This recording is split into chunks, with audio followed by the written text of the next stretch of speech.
Welcome to this week's meeting of the Rotary E-Club of Silicon Valley.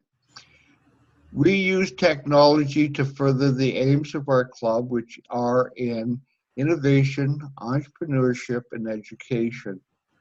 And each meeting we attempt to find a special speaker to give a presentation to our club on various different topics.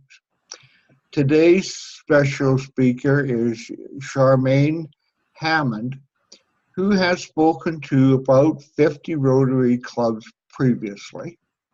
She is extremely knowledgeable about the area which she's going to talk about, which is effective communications.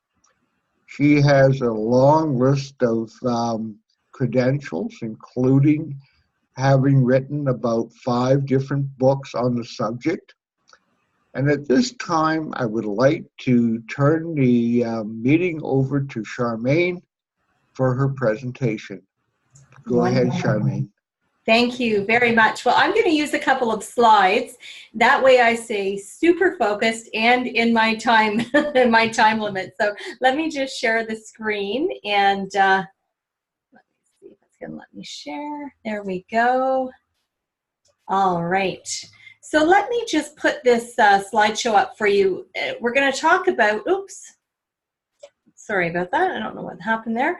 We're going to talk about conflict resolution and communication.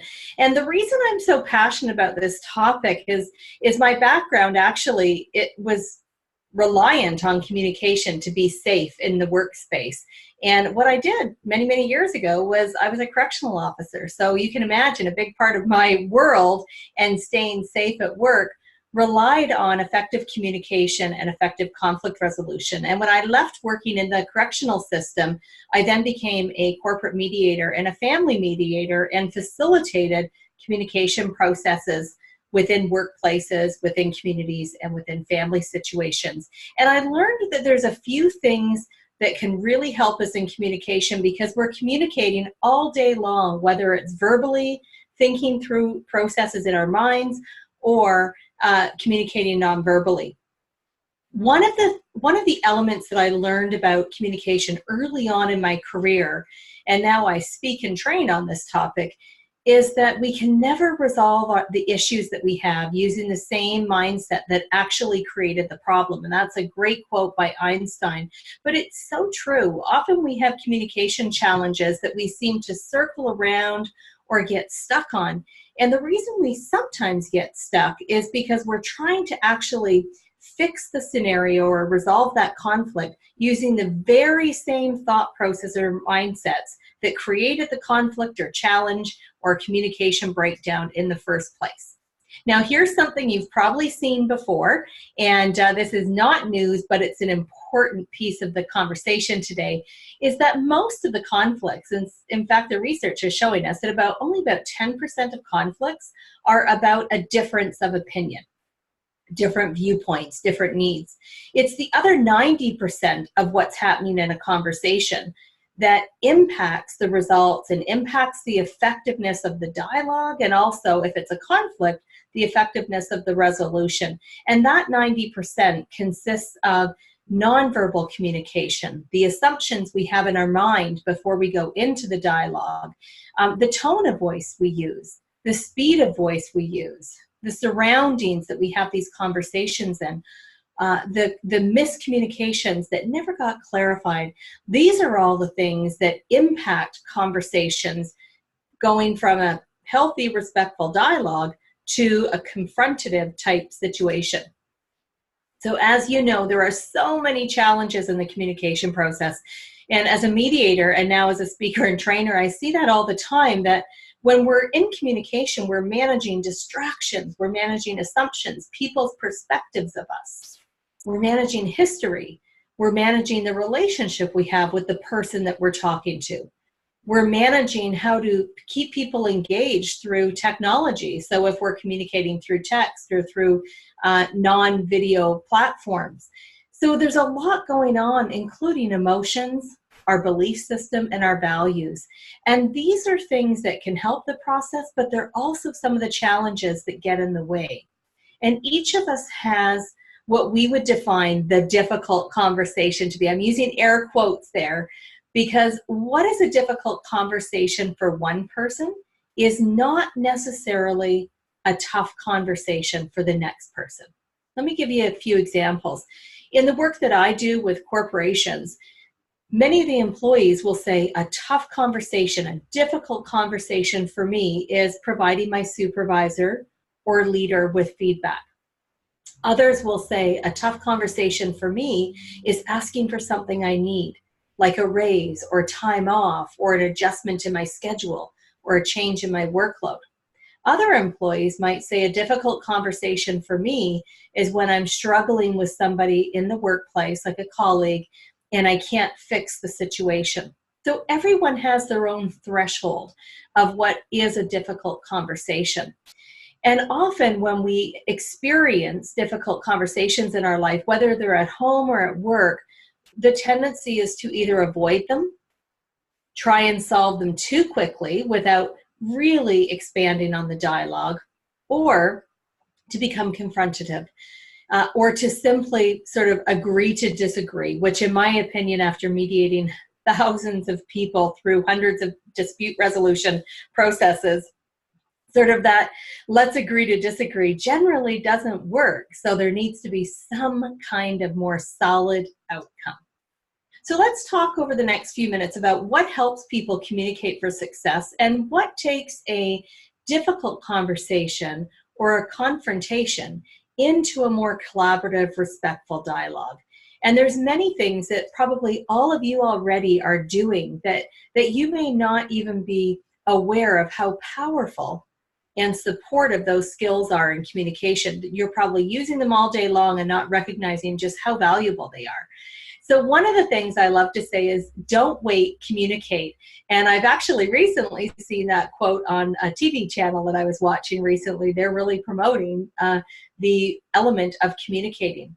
What I do know about communication, especially if it's conflict-based, is that sweeping it under the carpet or hoping it will go away or avoiding it completely only makes it worse, because more people become involved, the conflict becomes a little bit complex or convoluted and really tough to understand what's going on. And in the process of all that, the emotions are rising and assumptions are going crazy. So at the earliest point possible is the time we want to communicate and maybe avert the conflict from happening in the first place. The second skill, and I think that this is the most important skill paired with listening, is the ability to ask questions. And questions can take people out of their assumptions. It helps you really explore what's going on for the other individual or the other people that you're in communication with. And it allows you to hear the scenario from that other person's perspective. When I was a mediator, a very large portion of the mediation process and me facilitating that was me asking questions. And the questions are ones that you all use in your personal or business life. Who, what, where, when, why, and how. They're open-ended questions that facilitate meaning, bridge understanding, and give you some clues to what solutions might help wrap this challenge up or resolve this challenge. The other skill that really helps in communicating for success is to be open to ideas that are different from your own. And in communication, especially if there's some history, some emotion, some drama perhaps attached to the situation or the relationship with the person you're talking to, it can be difficult to allow those ideas to come forward and to think differently than you've been thinking about the situation. But open-mindedness becomes critical. And of course, no news to you, the ability to listen to what's being said, not listen to what we think is being said, but to actually listen to what's being said and to also what's not being said. People communicate through their nonverbals, their gestures, their tone of voice, their speed of voice, and that can really help us put meaning to what a person is saying and the perspective that they're bringing to the table in the communication. And of course, respect, critical for any communication. And I'll give you two tips that I love, icebergs and onions. And you might be wondering, what does an iceberg and an onion have to do with communication? Well, think about an iceberg. And at the tip of the iceberg, which is where the smaller part of an iceberg, the mass of the iceberg is under the water in real life. And if you think about that iceberg picture in context of communication, the iceberg is the piece that people see and hear. And it's a very small piece. So at the tip of the iceberg, we have very little knowledge of what's going on in a situation. And what we have to do is go below the surface of the water, so to speak, dig under that iceberg to figure out what really matters to people. And that happens through communication that involves questions, listening, and reflecting back to people what you're hearing.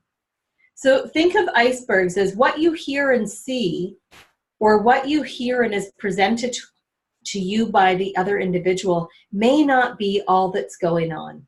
In fact, it's probably not even close to the whole scenario. So you can use your expert skills of listening paired with questions to better understand the situation, which means you can better resolve the issue. And onions are about layers. Every single communication, even if it appears to be a really simple communication, every communication has layers to it, just like we do as people.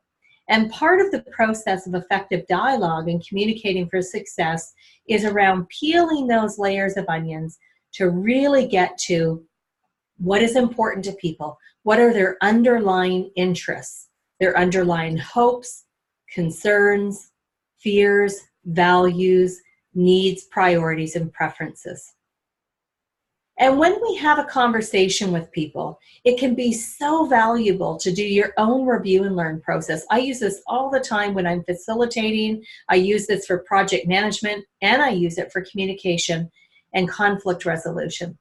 There's 4 simple questions. What went well? What was a challenge? What did we learn? And what did we do differently? These are questions that you can reflect upon yourself so that every time you go into a new scenario or the next communication, you're taking those strengths that you have forward with you, and anything that got bumpy or went sideways in the dialogue, you can leave behind. So this is a great second check process. And I love this quote to wrap this all up, and we'll go to questions, is conflict cannot survive without people participating in it. So conflict exists because people choose to turn a conflict or conversation, into a conflict. And so if we can slow that pace down, allow the time that we need for dialogue and understanding, and choose to not make it a conflict, choose instead to make this a communication or a courageous dialogue, we have a much better chance of being successful in our dialogues. So there you have it. There's our short little presentation on communicating for success. And communication is so important for us and becoming increasingly complex as we communicate across different platforms. I mean, even with emojis now, we're trying to figure out when somebody puts all these little symbols at the end of a text or an email, and I'm thinking, what is that? I don't even know that picture. So communication is getting a little bit more complex, I think. So any questions? Yes, go ahead, Tizako. All right, Charmaine, thanks so much for your presentation. This is such a evergreen topic, I think. It's Yes. We can always, all of us, learn to be better communicators. Mm-hmm. So I think your last comment was actually a good segue into my question. I was going to ask if you find that now with digital technology being so popular and text messages and all sorts of other not in-person communication happening so frequently on a regular basis, do you think that leads to more of that misunderstanding? In the initial slides in your presentation, you had some stats where you said that only about 10% of conflict is due to difference in opinion, and the rest is just miscommunication. All the other stuff. Yeah. I love that you've raised that question, and absolutely yes. The communicating through text and quick phone messages and things like that are really, really challenging in the communication process, because usually when people text, for example, they've shortened down a lengthy conversation into a text that isn't going to take somebody an hour to read. Often autocorrect gets in the way. So I have got emails or text messages from people where I think, what is this? What do they mean? And, so there's that challenge that technology will often not help us by auto-correcting or create a different meaning. And then the person receiving that goes and acts upon and reacts to or responds to what's been said. So I always suggest to people, if there's potential for disagreement, when the relationship is important to you, anything sensitive, anything that is a conversation that could go sideways is best handled by phone, in person, by Zoom calls, not by text. And people also communicate with these, like I said earlier, the emojis. So they attach an emotion to what they're saying. So I got an email from somebody, and a text from somebody, and the text was very pleasant, but the little pictures that she sent with it were the wrong ones. There was the anger face and the face, and so I was getting a confusing message. So I just said, "Wow, can we hop on a phone call? Because I'm not quite sure what you're angry about." And she texts back, "What do you mean angry? I'm not. I'm totally happy." And I said, "Well, look at the picture you chose. That's not a happy person." And so she was embarrassed. We were able to have a great in-person phone call, but I could have reacted to that and then taken the conversation down a completely different path, which would have challenged the relationship. So we've got to be really careful how we use technology to have important conversations. It's a great question. Yeah. Go ahead, Rushton. So in working with people in like work environments where there is some kind of communication challenge that's in place, have you seen really creative approaches to getting people to kind of restart their ability to communicate? Yeah, that's a great question. Years ago, actually, I had a really cool contract where I developed for the province of Alberta a program called Working Alone Safely. And then the second part of that was workplace violence prevention. And I facilitated more than 65 municipalities on that very topic. And the question you've asked is one that came up a lot. And there's a couple things. When conversations have the potential to become hurtful or dangerous for people, there's a lot of things we have to put into place to ensure safety. And so I've seen situations, even as a mediator, there were times where I was mediating with people and I couldn't bring them into the same room. That would have been the best scenario for a positive outcome, but the conflict between them had become so volatile, where both parties or all parties were so angry and so hurt that being in the same room created an explosive energy. And that put people's safety, emotional safety and physical safety at risk. So we did what was called in that case a shuttle mediation, where I had the parties all in separate rooms. I got a lot of exercise that day because I would meet with one party, get the information from them, go to the next party and talk to them. And it was a very long process and one that was very difficult. And eventually we were able to bring the parties together to talk in a way that we created safety. So we included a support person for each of them and rearranged the whole room and had lots of physical space between them, took lots of breaks, had them all sign a new agreement about work safety in this conversation. So we had to go to a lot of extreme measures to really promote safety, and had their union rep and their HR folks there. And that's an example of where things can become extreme. But here's why the parties were committed. None of them liked what was going on. This was awful for each of them. And going through going through that discomfort and vulnerability of talking about the issue, even though it was so tough, would be better than what they were experiencing in that moment. So that was the driving force that allowed us to help them move forward. So there are going to be varying situations where people are too emotional to have a conversation right then. And I always say, if that's the case, take a break.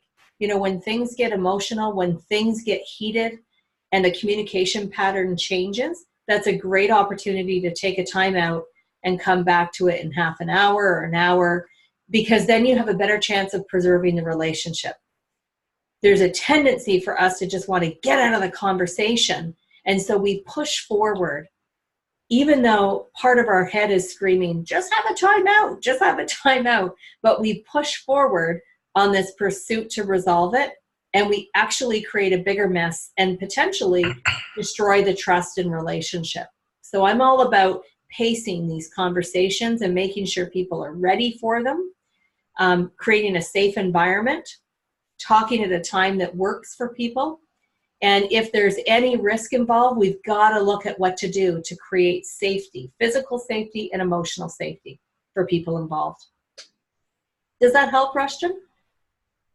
Certainly an interesting experience. What I was really curious about, though, is the idea of like a creative engagement. So it isn't an issue of safety. It's just an issue of, say, productive communication in any group Gotcha. setting. And so, I can imagine people, saying, let's imagine this, or let's try this strategy, just for spending some time together. I mean, something that you may have seen that just struck you as particularly creative. Totally. Absolutely. Sorry, I was mishearing I was misunderstanding. So let me go back and answer your original question. Absolutely. Conflict is a great way to bring in creativity and innovation.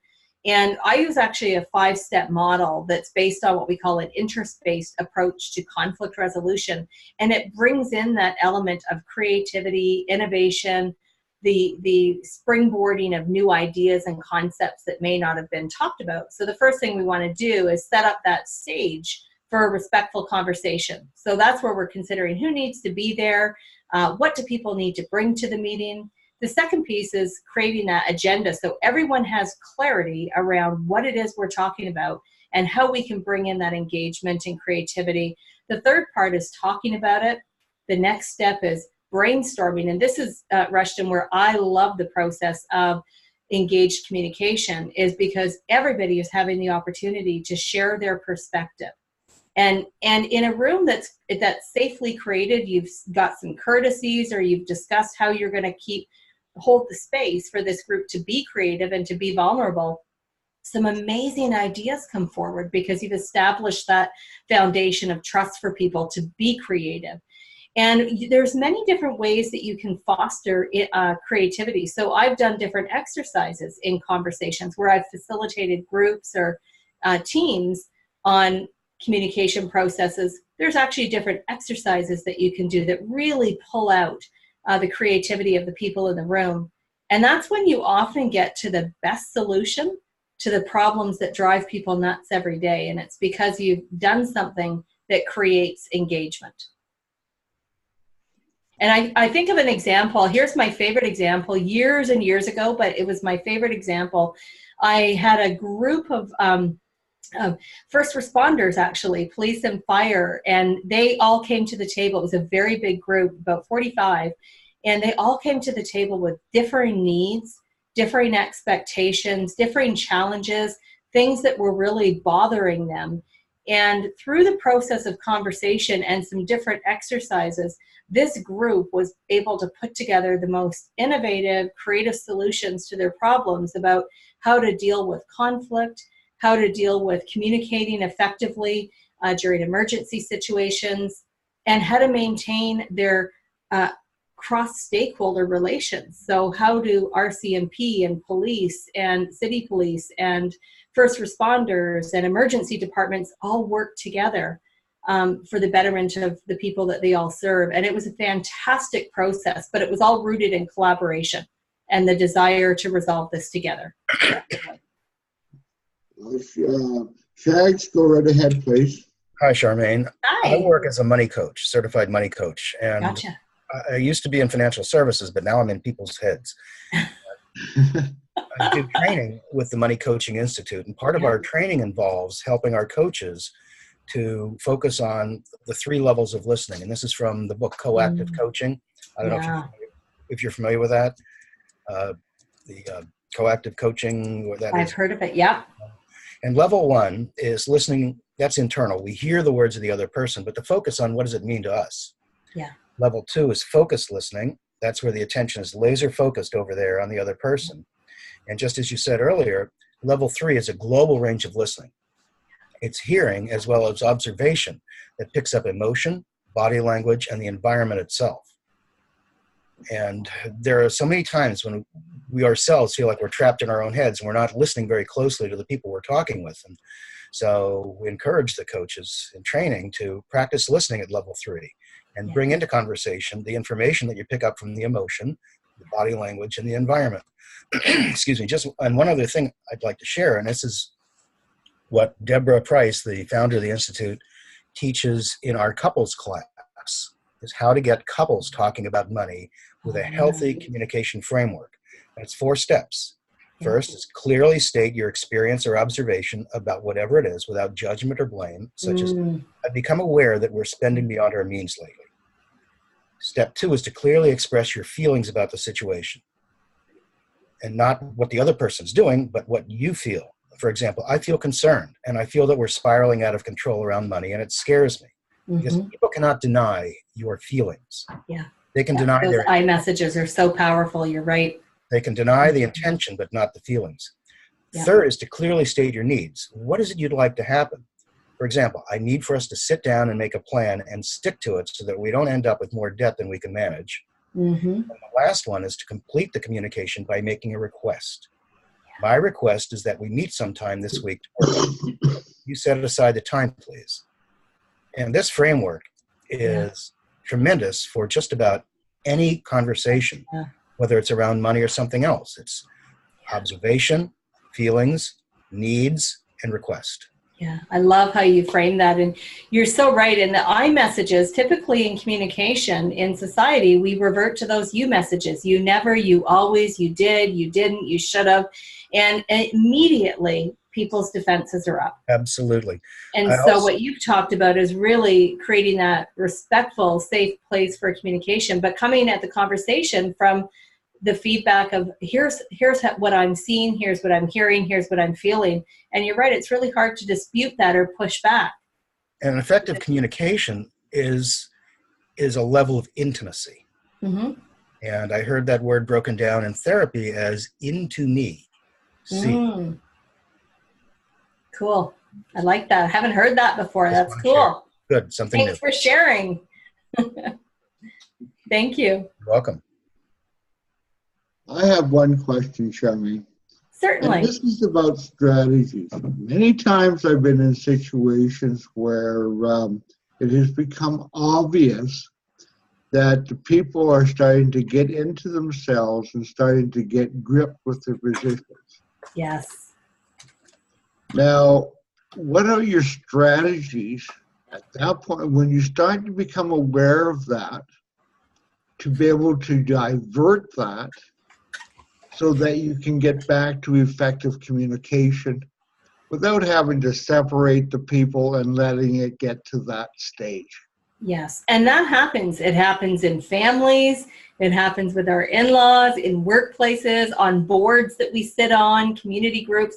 That happens a lot where things just start to take this different path. And when Shax was talking about the 4 levels of communication and iMessages, that actually really applies in these situations, because when we feel like the conversation is getting a little too intense or emotional, or it's taking a different path where people are starting to feel blamed or judged and defensive, that's a great opportunity for those iMessages. So instead of saying, whoa, this is not a good environment to be in, because other people may not have picked up on that. It might just be our perception of what's going on. It's a chance for us to give that reflective feedback. So it might sound something like, wow, I've noticed something is feeling different here in this conversation. Or, wow, I'm feeling that the conversation has become a little more intense, and I'm wondering how the rest of you are perceiving that.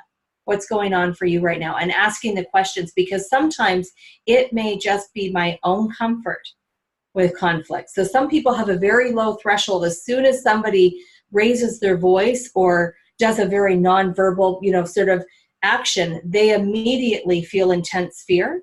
But that might not be what's going on in the group. So it's really helpful to check it out.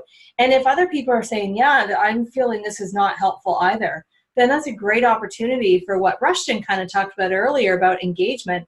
So how can we have this conversation in a way where we all feel heard, respected, and comfortable to participate. So you can kind of go back to creating that foundation for how we communicate and work together right now in this moment. And it might be, I've also had situations where I've been on committees or boards and the conversation is becoming fast and people are cutting in and interrupting each other. And there's a tendency for us to match the pace, to match the speed.